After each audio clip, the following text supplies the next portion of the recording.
नमस्कार दोस्तों, स्वागत है आप लोगों का आपके अपने यूट्यूब चैनल आईएएस साहब में।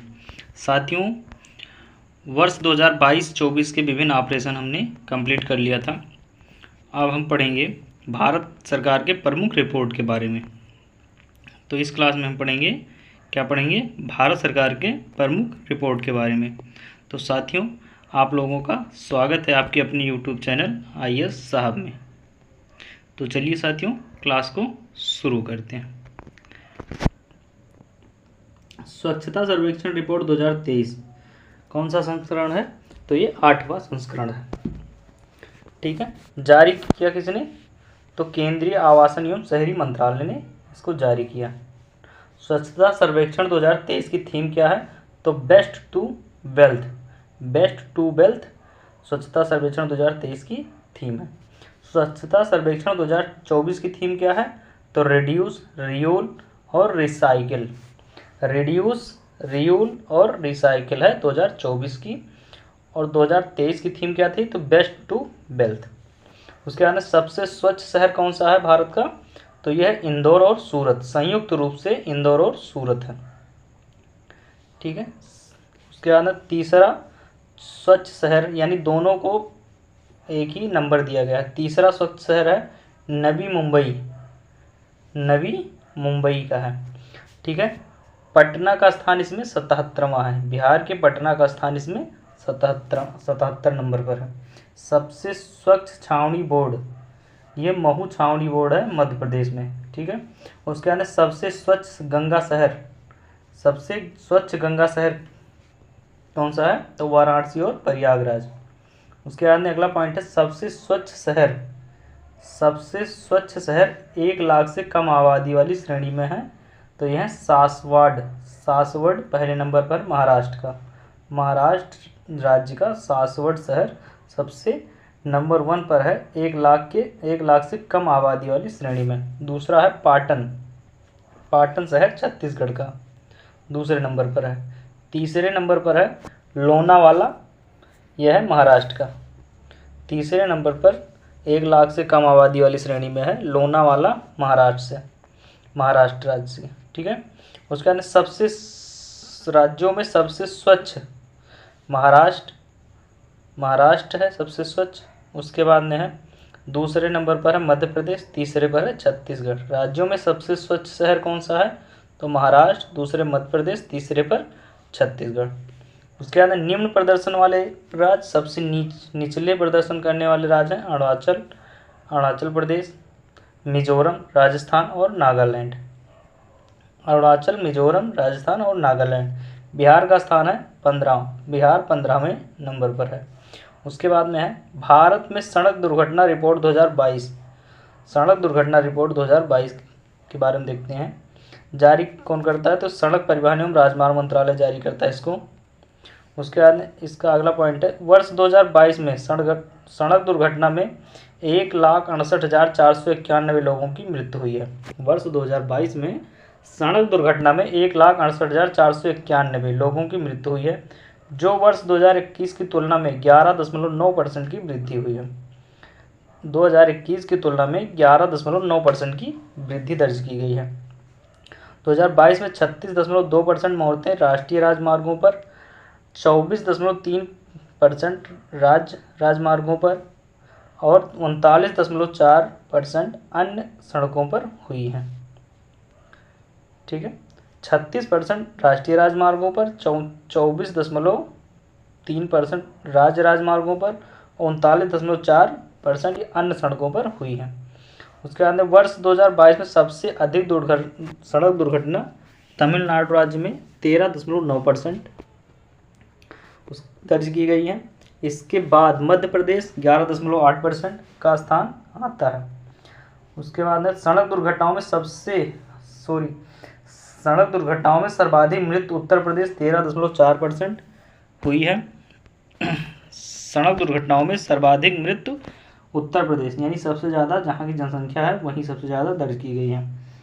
दुर्घटनाओं में सर्वाधिक मौतें दोपहिया चलाने वाले 44% की हुई है। दुर्घटनाओं में सर्वाधिक मौतें यानी दो पहिया चालक की सबसे ज़्यादा मृत्यु हुई है 44% के करीब। ठीक है, 44%। उसके अंदर है नेक्स्ट पॉइंट है दूसरा राष्ट्रीय बहुआयामी गरीबी सूचकांक 2023 जारी किया गया है, उसके बारे में देखते हैं। ठीक है, तो जारी किसने किया? तो नीति आयोग ने जारी किया इसको। सबसे ज़्यादा गरीब राज्य कौन है? तो यह है बिहार राज्य, 33.76% गरीब है बिहार राज्य, 33.76% गरीब है। उसके बाद में झारखंड दूसरे नंबर पर है, झारखंड। उसके बाद में यूपी तीसरे नंबर पर। सबसे ज़्यादा गरीब है बिहार, फिर झारखंड, फिर यूपी। सबसे कम गरीब राज्य भारत में तो वो है केरल राज्य। सबसे कम गरीब कौन सा राज्य है? केरल राज्य है जो सबसे कम गरीब है। वर्ष 2015-16 से 19-21 के बीच 13.5 करोड़ लोग गरीबी से बाहर आए हैं। 2015-16 से 19-21 के बीच 13.5 करोड़ लोग गरीबी से बाहर आए हैं। ग्रामीण क्षेत्रों में गरीबी में 32.59% से 19.28% की गिरावट हुई है। पहले गरीबी दर थी 32.59%, अब 19.8% की गिरावट हुई है। उसके बाद शहरी क्षेत्रों में गरीबी 8.65% थी, अब 5.27% की गिरावट है। उसके बाद में वर्ष 2015-16 से 19-21 के बीच गरीबी रेखा की तीव्रता 47% से घटकर 44% हो गई है। गरीबी की तीव्रता 47% से 44% हो गई है। गरीबी की कुल जनसंख्या अनुपात में भारी गिरावट 2015-16 में 24.85% से 2019-21 में 14.96% हो गई है। गरीबी में कुल जनसंख्या अनुपात में भारी गिरावट 2015-16 में 24.85% से 2019-21 में 14.96% हो गई। इसके बाद में आगे है तीसरा निर्यात तैयारी सूचकांक 2022। तीसरा निर्यात तैयारी सूचकांक 2022 जारी किसने किया? तो नीति आयोग ने जुलाई 2023 में जारी किया। किसने किया? नीति आयोग ने जुलाई 2023 में। राज्यों में शीर्ष 3 राज्य कौन है? तो यह है तमिलनाडु, महाराष्ट्र और कर्नाटक। सबसे पहले नंबर पर है तमिलनाडु, महाराष्ट्र और कर्नाटक। पहाड़ी हिमालयी राज्यों में शीर्ष स्थान तो यह है उत्तराखंड।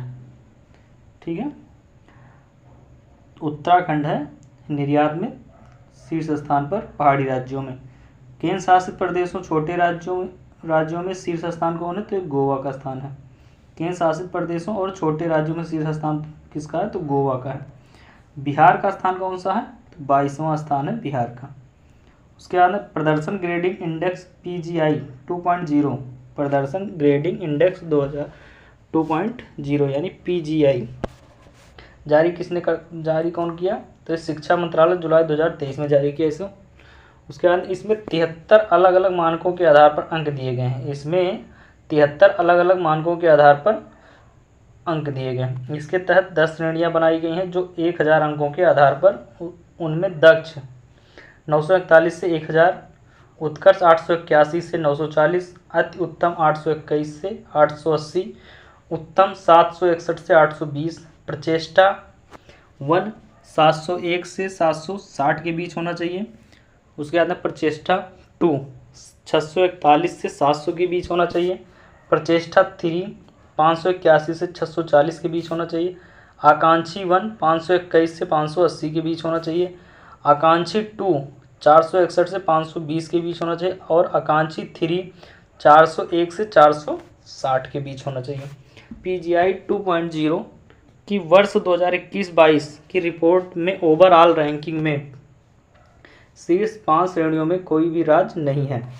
शीर्ष 5 श्रेणियों में कोई भी राज्य नहीं है, जबकि छठी श्रेणी प्रचेष्टा 2 में पंजाब और हरियाणा ने जगह बनाई है।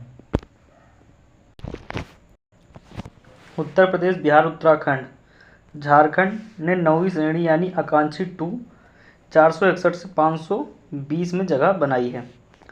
अगला पॉइंट है राज्य ऊर्जा दक्षता सूचकांक 2021 और 22। जारीकर्ता कौन है? तो केंद्रीय ऊर्जा मंत्री RK सिंह। केंद्रीय ऊर्जा मंत्री RK सिंह ने जारी किया इसको। फ्रंट रनर यानी 60 अंक से ज़्यादा आंध्र प्रदेश है, कर्नाटक है और केरल है। 60 अंक से ज़्यादा कौन कौन है, तो आंध्र प्रदेश, कर्नाटक और केरल है। उसके बाद में अचीवर श्रेणी यानी 50 से 60 अंक के बीच में कौन है, तो असम, हरियाणा और महाराष्ट्र है। असम, हरियाणा और महाराष्ट्र है। तेलंगाना और आंध्र प्रदेश दो सबसे बेहतर प्रदर्शन करने वाले राज्य हैं। तेलंगाना और आंध्र प्रदेश दो सबसे बेहतर प्रदर्शन वाले राज्य हैं। नेक्स्ट पॉइंट है आपका, भारत में जल स्रोतों की पहली गणना। भारत में जल स्रोतों की पहली गणना किसके द्वारा की गई, तो ये जल शक्ति मंत्रालय के द्वारा की गई। जल शक्ति मंत्रालय के द्वारा की गई। भारत में कुल 24 लाख 24,24,24,540 भारत में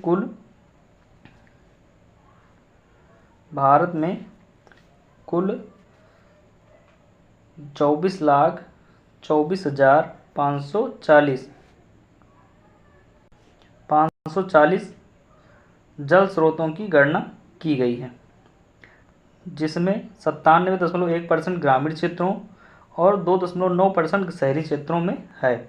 जल स्रोतों में 59.5% जल तालाब में, जल स्रोतों में 59.5% जल तालाब में, 15.7% टैंक में और 12.1% जलाशय में, 9.3% डैम में, उसके बाद 0.9% झील में और 2.5% अन्य स्रोतों में है। कुल जल स्रोतों में 78% मानव निर्मित तथा 22% प्राकृतिक है।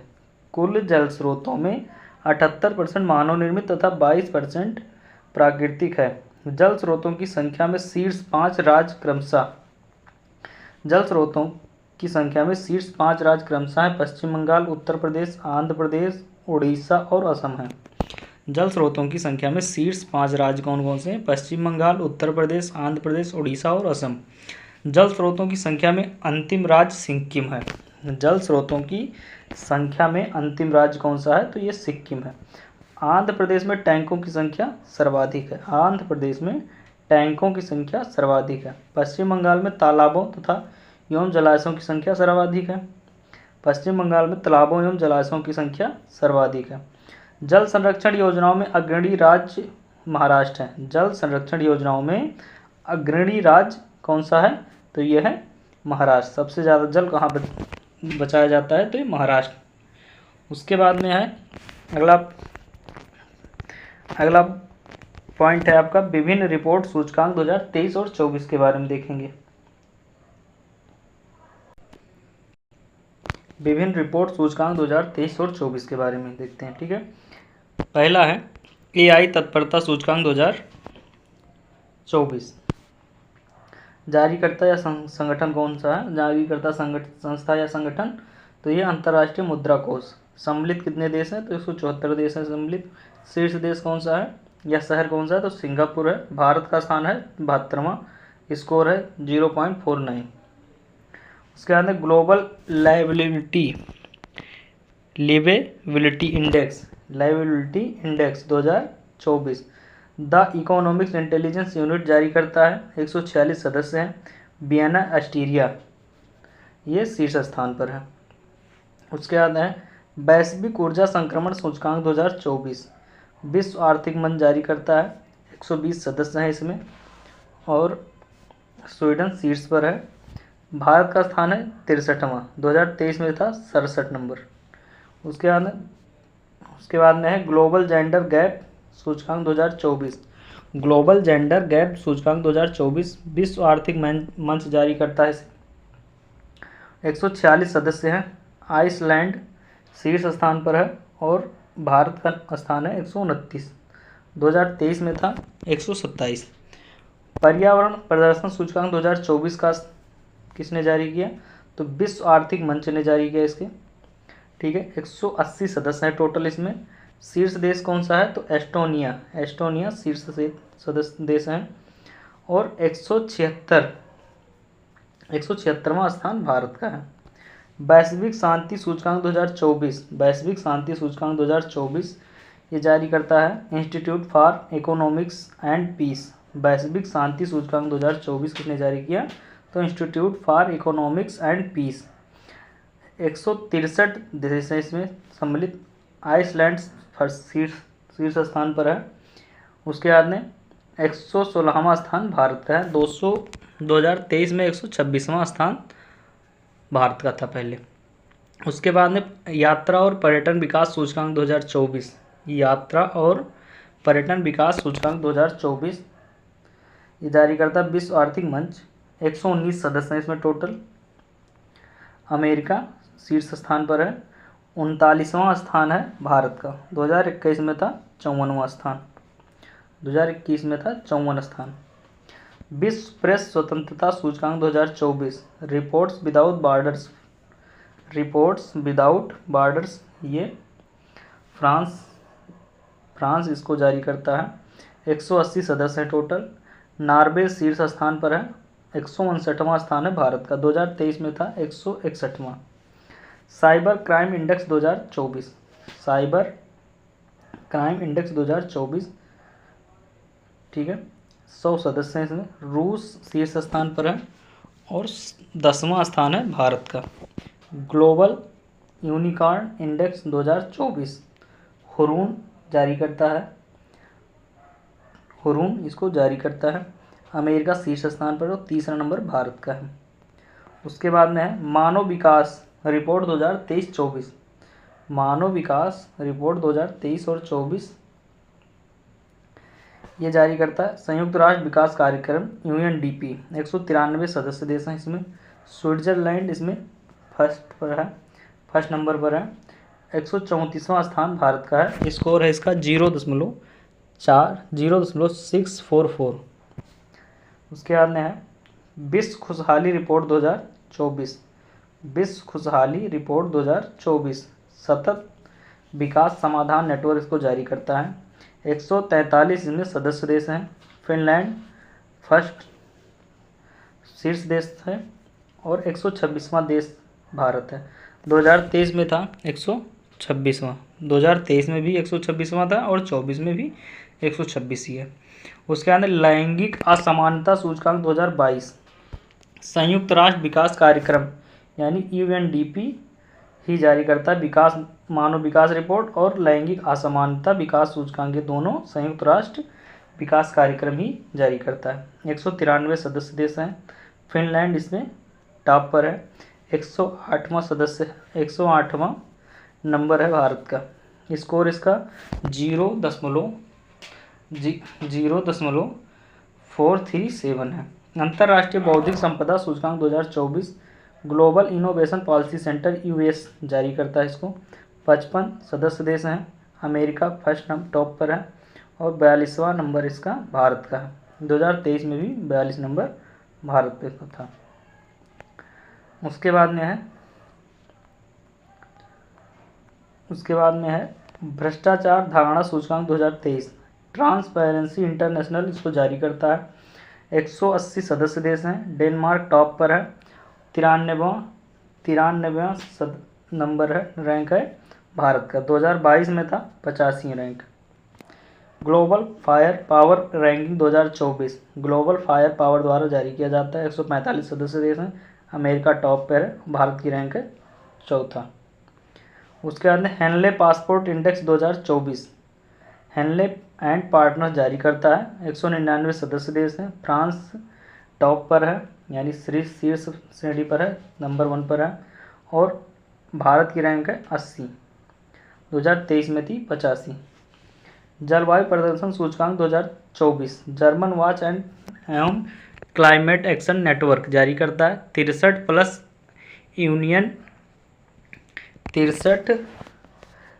देश प्लस EU सदस्य है इसमें। उसके बाद में डेनमार्क चौथे नंबर पर है। 7वां रैंक भारत का है। 2023 में 8वां था। विश्व डिजिटल प्रतिस्पर्धात्मक रैंकिंग 2023 प्रबंधन विकास संस्थान IMD जारी करता है। 64 सदस्य देश हैं। अमेरिका टॉप पर है। 49वां नंबर है भारत का। वैश्विक पेंशन सूचकांक 2023 मर्सर FA इंस्टीट्यूट जारी करता है इसको। 47 सदस्य देश हैं। नीदरलैंड फर्स्ट नंबर पर है और भारत की रैंक है 45वां। 2022 में थी 41वां।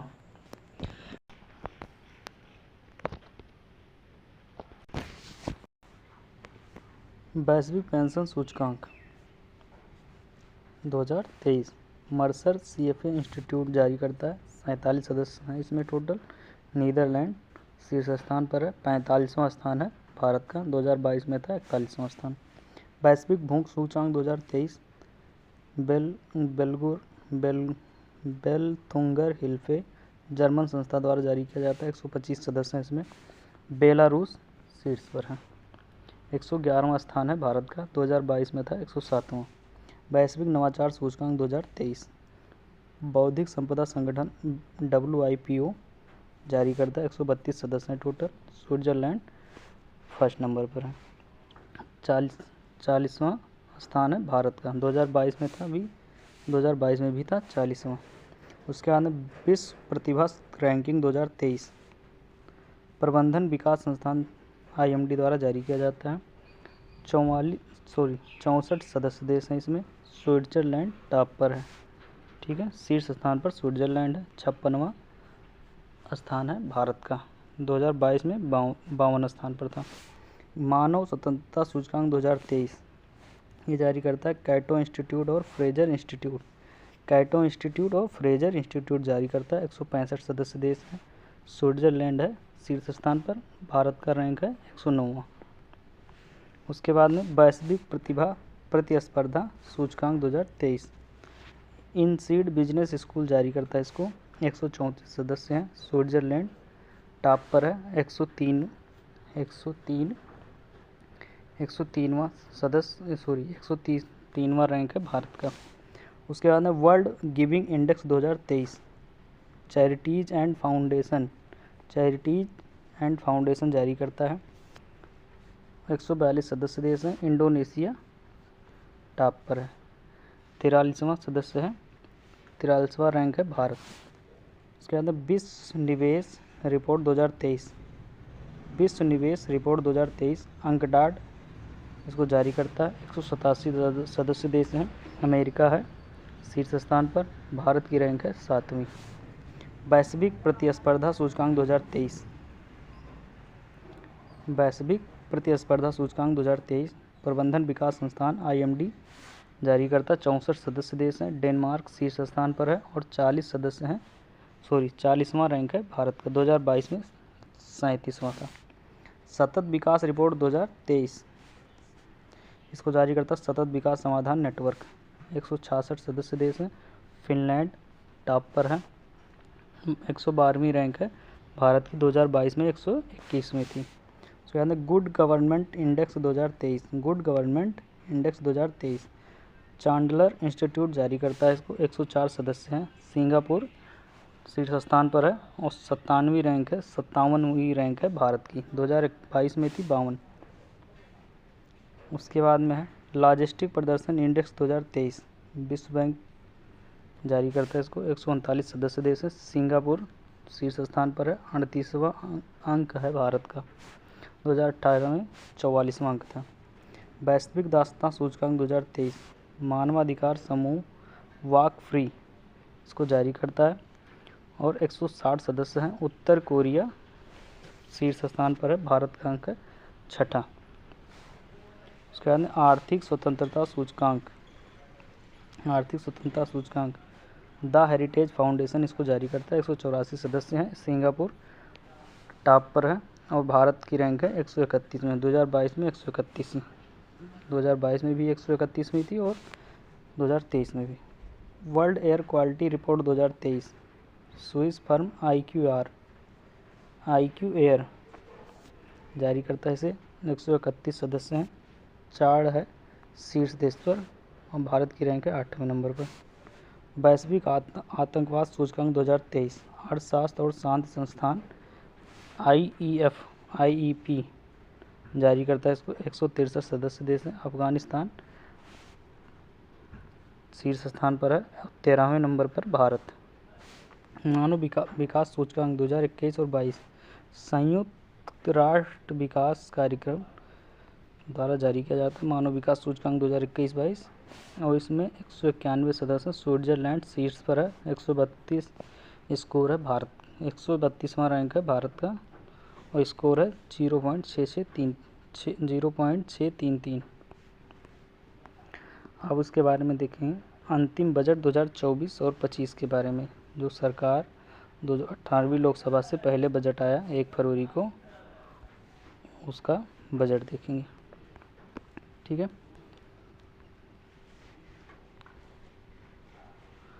तो इसमें वित्त मंत्री श्रीमती निर्मला सीतारमण ने सबका साथ सबका विकास और सबका विश्वास के मंत्र और सबका प्रयास के संपूर्ण राष्ट्रीय दृष्टिकोण के साथ संसद में 1 फरवरी 2024 को अंतरिम बजट 2024-25 पेश किया गया। बजट अनुमान 2024-25 उधारी के अतिरिक्त कुल प्राप्तियां और कुल व्यय क्रमशः 30.80 लाख करोड़ रुपए और व्यय है 47.66 लाख करोड़ रुपए। प्राप्तियां कितनी हैं 30.8 लाख करोड़ और व्यय है 47.66 लाख करोड़ रुपए, यानी प्राप्ति कम है और खर्चा यानी व्यय ज़्यादा है। उसके बाद में वर्ष 2024-25 में राजकोषीय घाटा का अनुमान 16,85,494 करोड़ रुपए यानी 16.85 लाख करोड़ रुपए लगाया गया है। वर्ष 2023-24 के लिए राजकोषीय घाटे का संशोधित अनुमान जीडीपी का 5.8% रहने का है। उसके बाद में वर्ष 2024-25 में राजकोषीय घाटा जीडीपी का 5.1% रहने का अनुमान है। राजकोषीय घाटा जीडीपी का 5.1% रहने का अनुमान है। उसके बाद में अगला पॉइंट है वर्ष 2025-26 तक राजकोषीय घाटा जीडीपी का 4.5% तक लाने का लक्ष्य रखा गया है। बजट में 2047 तक भारत को विकसित भारत बनाने के लिए एक प्राकृतिक आधुनिक अवसंरचना एवं सभी के लिए अवसर के साथ सुसंगत समृद्ध भारत की परिकल्पना की गई है। बजट में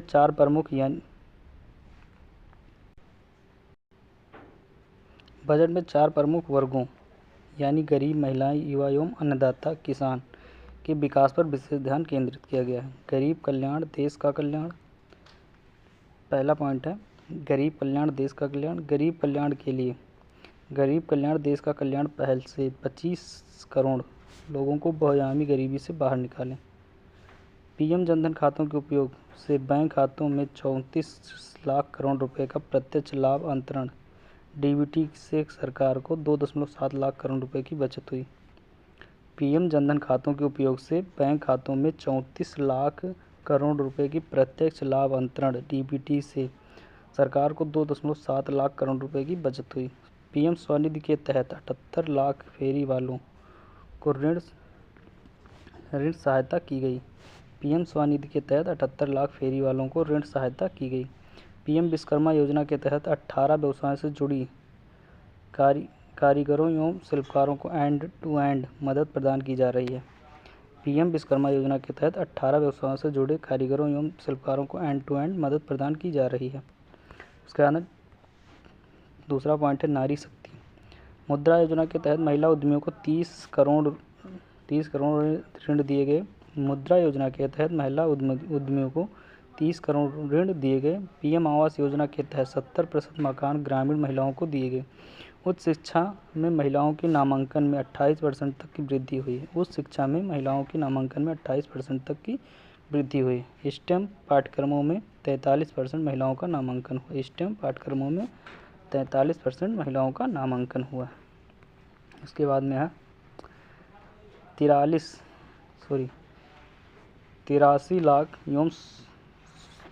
लाख स्वयं सहायता समूहों ने 1 करोड़ महिलाओं को लखपति दीदी बनने में सहायता की। 83 लाख स्वयं सहायता समूहों ने 1 करोड़ महिलाओं को लखपति दीदी बनने की सहायता की। लक्ष्य 2 करोड़ से 3 करोड़ है। लक्ष्य है इसका 2 करोड़ से बढ़ाकर 3 करोड़। युवाओं का सशक्तिकरण। स्किल इंडिया मिशन के अंतर्गत 1.4 करोड़ युवाओं को प्रशिक्षित किया गया। 54 लाख युवाओं को कौशल उन्नयन किया गया। 54 लाख युवाओं को कौशल उन्नयन किया गया। पिछले 10 वर्षों में 3000 नए ITI स्थापित किए गए।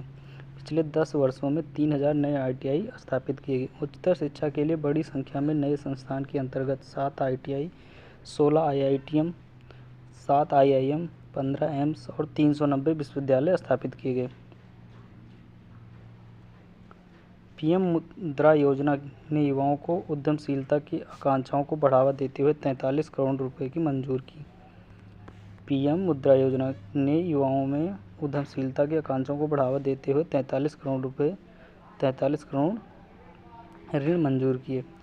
कारण 4 पॉइंट है अन्नदाता यानी किसान का कल्याण। PM किसान सम्मान निधि के तहत 11.8 करोड़ किसानों को सीधी वित्तीय सहायता प्रदान की गई। PM फसल बीमा योजना के तहत 4 करोड़ किसानों को फसल बीमा उपलब्ध कराई गई। PM फसल बीमा योजना के तहत 4 करोड़ किसानों को फसल बीमा उपलब्ध कराई गई। E-NAM के तहत 1.361 मंडियों 1.361 मंडियों को एकीकृत किया गया, यानी ठीक है। E-NAM के तहत 1361 मंडियों को एकीकृत किया गया। कुल 47.66 लाख करोड़ का बजट है। कुल 47.66 लाख करोड़ का बजट है। कुल प्राप्तियां होने का अनुमान है 47 करोड़ 65 लाख 768। कुल प्राप्तियां होने का अनुमान कितना है 47 करोड़ 65 लाख 768 करोड़। राजस्व प्राप्तियां कितनी है? Revenue receipt 30 crore 1 lakh 275 crore. पूंजीगत प्राप्तियां कितनी हैं? इन कैपिटल रिसिप्ट कितनी है? 17 लाख 64,494 करोड़। 17 लाख। कुल प्राप्तियां होने का अनुमान है 47,65,768 करोड़। ठीक है। राजस्व प्राप्तियां कितनी है? 30 लाख 1,275 करोड़। और पूंजीगत प्राप्तियां कितनी है? 17,64,494 करोड़। कुल खर्च होने का अनुमान है 47,65,768 करोड़ रुपए। राजस्व खर्च कितना है, यानी रेवेन्यू एक्सपेंडिचर कितना है? तो 36,54,657 करोड़ रुपए। पूंजीगत खर्च कितना है? 11,11,11,111 करोड़ रुपए। विभिन्न घाटा 2023-24 का संशोधित अनुमान, 2024-25 का बजट अनुमान। राजकोषीय घाटा यानी फैसियल डिफिसिट GDP का 5.8% यानी कुल 17,34,773 करोड़। 2024-25 का बजट अनुमान GDP का 5.1% कुल 16,85,494 करोड़। राजस्व घाटा GDP का 2.8% कुल 8,40,527 करोड़। GDP का 2% 2024-25 में कुल 6,53,383 करोड़ रुपए। प्रभावी राजस्व घाटा यानी इफिशिएटिव रेवेन्यू डिफिसिट तो GDP का 1.8% कुल 5,19,337 करोड़ रुपये 2023-24 में। और 2024-25 में रहने का अनुमान है GDP का 0.8% यानी कुल 2,67,801 करोड़ रुपये।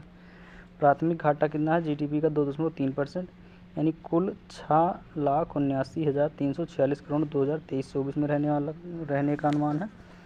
और 2024-25 में है 2023-24 में था 6,79,346 करोड़ और 2024-25 में रहने का अनुमान है 1.5% यानी 4,95,054 करोड़ रुपए। ठीक है। अब इस चैप्टर में हम पढ़ेंगे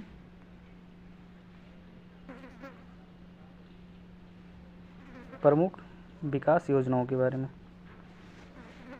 ठीक है। केंद्र सरकार की प्रमुख विकास योजनाओं के बारे में। तो PM आवास योजना ग्रामीण के तहत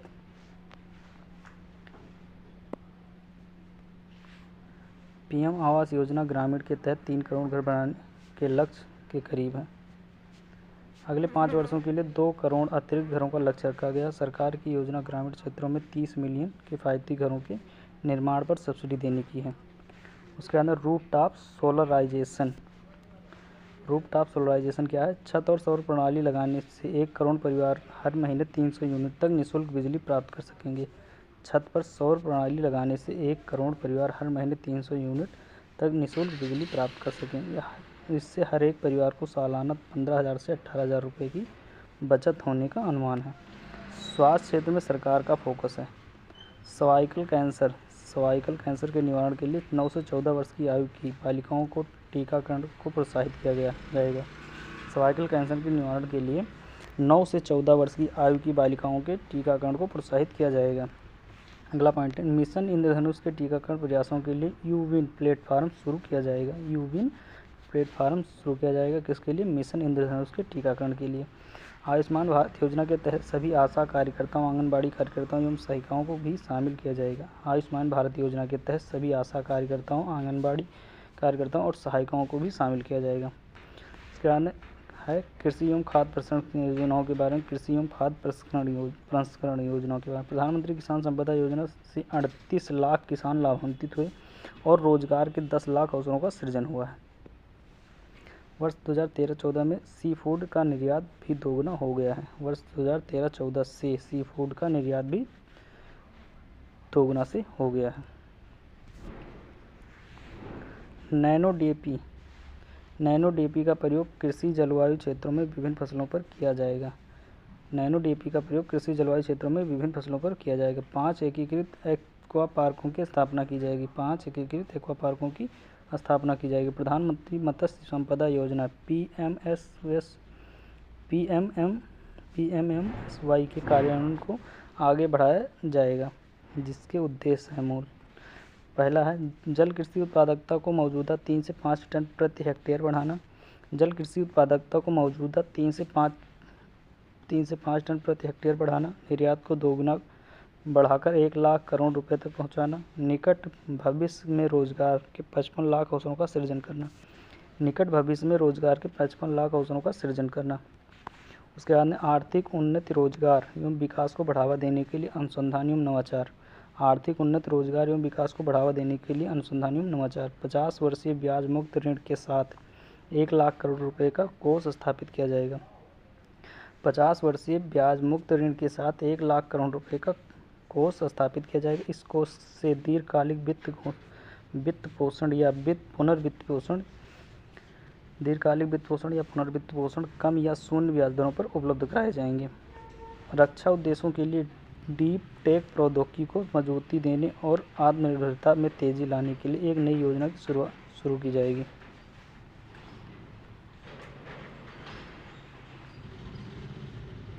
उसके बाद में है अवसंरचना विकास। पिछले 4 वर्षों में पूंजीगत व्यय के परिव्यय में 3 गुना बढ़ोतरी की गई। बुनियादी ढांचा के विकास और रोजगार सृजन के लिए इस वर्ष पूंजीगत व्यय के परिव्यय को 11.1% बढ़ाकर 11,11,111 करोड़ रुपए किया गया है, जो सकल घरेलू उत्पाद यानी जीडीपी का 3.4% होगी। वित्त वर्ष 23-24 के लिए वास्तविक जीडीपी दर 7.3% रहने का अनुमान है। वित्त वर्ष 2023-24 के लिए वास्तविक जीडीपी दर वृद्धि 7.3% रहने का अनुमान है, जो आरबीआई के संशोधित विकास अनुमान के अनुरूप है। उसके बाद रेलवे सेक्टर में देखेंगे। लॉजिस्टिक कुशलता को बेहतर करने और लागत घटाने के लिए पीएम गति शक्ति के तहत 3 प्रमुख आर्थिक रेल कॉरिडोर कार्यक्रम लागू किए जाएंगे। पहला है ऊर्जा खनिज एवं सीमेंट कॉरिडोर।